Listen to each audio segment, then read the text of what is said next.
Welcome to your X Generation Fishing Report. This is your offshore report for the week. Today I'm joined by Captain Mike. Good to see you again. Yep. I felt like I haven't seen you in like 7 days. Yeah, about 7 days. A long time. Every Tuesday.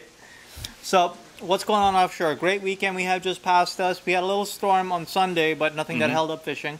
Right. It was coming from the west, so weather still stayed great offshore.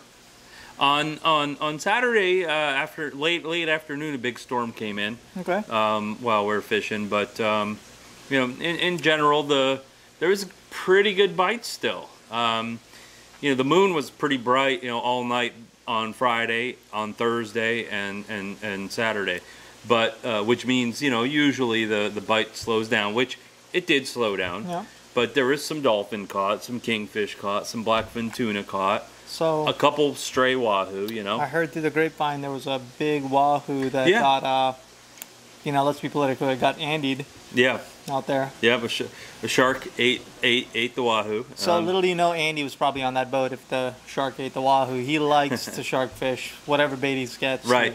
Andy catches a pelagic fish so he can shark fish with that pelagic. Yeah. That's basically what Andy's doing, is he purposely catches a kingfish so then he can in turn catch a shark. We're joking around. But, no, but really. But yeah, there was a big king caught. I mean, sorry, big wahoo caught, and it did get shark. Taxman took him. Right. It's heartbreaking because they were in a tournament, and they could have possibly won, you know, give or take a little bit, about 10 grand. You know, at least I would say somewhere around, that fish was worth around 10 grand. You know, all said and done, and it's heartbreaking. Yeah. I mean, honestly, if I was on that boat, hard to come back from that. Yeah. That's it. You're done for the day. Pack it up for the rest of the day. And in, you know, in general, it's also a lifetime catch.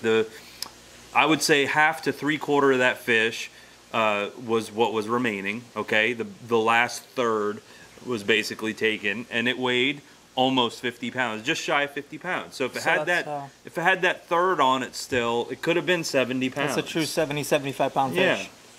Easy, you know, because you don't know how much blood it lost, how much fat it, you know. Absolutely. Not only is that a, you know, tournament winning fish, that is also a lifetime fish. It's also a lifetime fish, absolutely.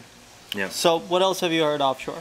The blackfin have been staying strong, which is weird because the water is so dirty right now. I'm talking, the water is algae green, okay, but it's weird because the bait is sticking around, okay.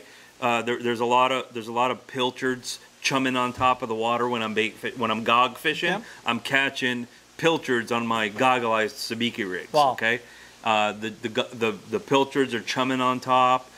The goggle eye are around. The blue runner are around. The bonitas are around. So for our people out there that don't know, that's a good sign. If the bait are around, that means the predators are around the other fish. It's still going to be good fishing this weekend. Yeah, but the water's dirty, and it's you know. I'm not complaining that the fish are still around, but it's weird that they are in this dirty water. But, you know, it's like I said, we've talked about that in the past. That dirty water just sits on top. Yeah. Underneath is still going to be clean water. Yeah. So, you know, you got to figure out a way, and we could talk about this a little more in their tips and tricks. Yeah, let's do it. We'll take it to the tips and tricks of that. So, what's the what are we seeing for the hot fish this week? Kingfish were pretty good. Kingfish. All right, let's talk about kingfish.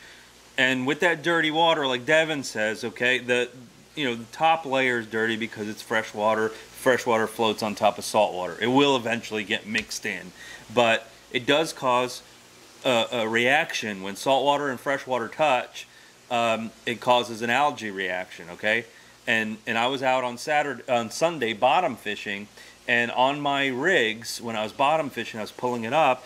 And of course, I had algae all over my leader, on my hooks, on my bait, everything. It didn't look good. Wow. All right, so hot fish is the kingfish. Stay tuned next. We're going to show you some tips and tricks on how to catch those smoker kings. Welcome to your X Generation Fishing Report. This is your tips and tricks this week on how to catch the kings, okay? We all know how to use downriggers, right? That's right. So Mike and I are going to show you now how to take advantage of placing your baits in the water columns on your live bait rods also. Right.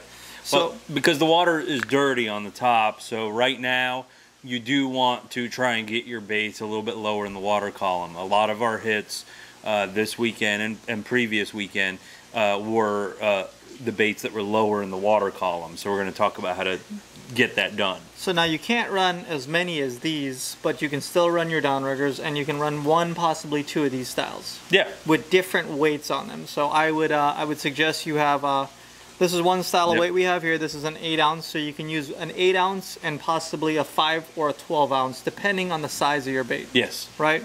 All right. So Mike, let's show them how it's done. All right. So what I normally do is I'll take the 8 ounce weight and a rubber band. All right. And what I'll do is I'll put the rubber band through the weight. Okay. And again, you're going to want to get different sizes and get good rubber bands, because what happens is when you catch the fish, you're going to want to remove the rubber band. See if we can find Mike a tool. I got it. My fingers are bad. There you go. I got it. All right, so you just pull it through, okay? The reason I say get good rubber bands is because you want to get the weight back. In this, it's not a big deal if it breaks off, but I like to get the weight back. They do add up over time also. They're expensive. All right, and what happens is you just put it through and attach your weight like this. So simple loop. Okay.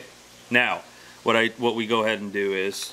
So let's talk about this a little bit. So we're using the high vis for color purposes. This is your main line. All right, this is the one that gets winded onto the rod.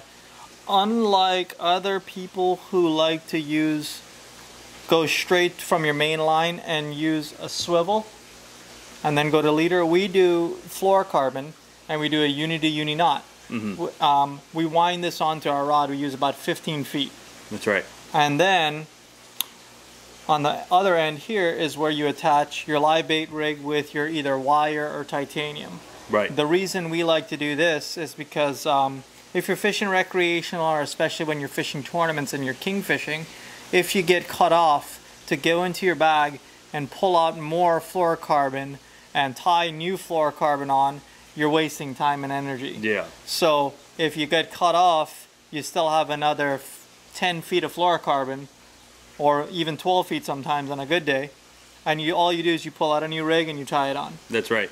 And I really feel like having that extra fluorocarbon in the water makes my bait more invisible also. Oh, yeah. Yeah, fluorocarbon is, invisible, but it's also abrasion resistance too. So when you get a big fish, it rubs against the body, or they bring you down into the reef, you get a much better chance at that line not breaking than a regular monofilament line. Running just a short piece of wire. Right. All right, so where do we attach this, Mike? Let's show these guys. I prefer to do it above this knot, because the knot kind of acts as a stop for the weight to not slide. There's different ways we can attach the weights that it won't slide, but we're using 30-pound monofilament usually, okay? And I don't like to do heavy twisting with rubber band on that. So the knot is what's going to help my weight not to slide down to the bait. So what I'll do is I'll just take the knot, the weight, and just wrap it around itself like this, okay? So then when the line hits the water, it'll go down to this knot and it'll sit there. And then that'll just stay just like that. There are other ways to attach rubber bands, but this is the easiest way. This is easy. So so let's talk about when you finally catch a fish. You get a fish, okay, hopefully you have a friend on board, and let's say Devin is fighting that fish. When he gets up to the weight, what I'll go ahead and do is I'll have either a knife in my hand, pliers, or I'll just grab the line and I'll just break it, all right? So just like that, and then I'll give him the line back, all right? A little knife is handy too, so you don't have to stretch it that much or whatever. Even a pair of pliers under a little tension, boom. Right. All it needs is one nick in that rubber band. And your whole thing, what you want to do is you're getting it broke close. Who cares if there's some left on? Right. Because for the most part, that will go right through the eyes, and you can wind that right onto the reel and get it off later. That's right. Yeah, it's not a big deal. We are using a much heavier rubber band for visual purposes. We're also using the high vis line for visual purposes too. Normally, I'll go a size smaller on the rubber band, if not 2 sizes smaller, and definitely keep a bunch of these on the boat. And they're good for a lot of things. Keep them out of the sun too, because the sun will dry rot them. And that's pretty much it. Now, downriggers are another way. I prefer this method if I'm drifting. All right, if I'm drifting, there's no better method. What I'll do is when we're bump trolling, you know, if there's not a good drift, you have to use your boat to move the baits around.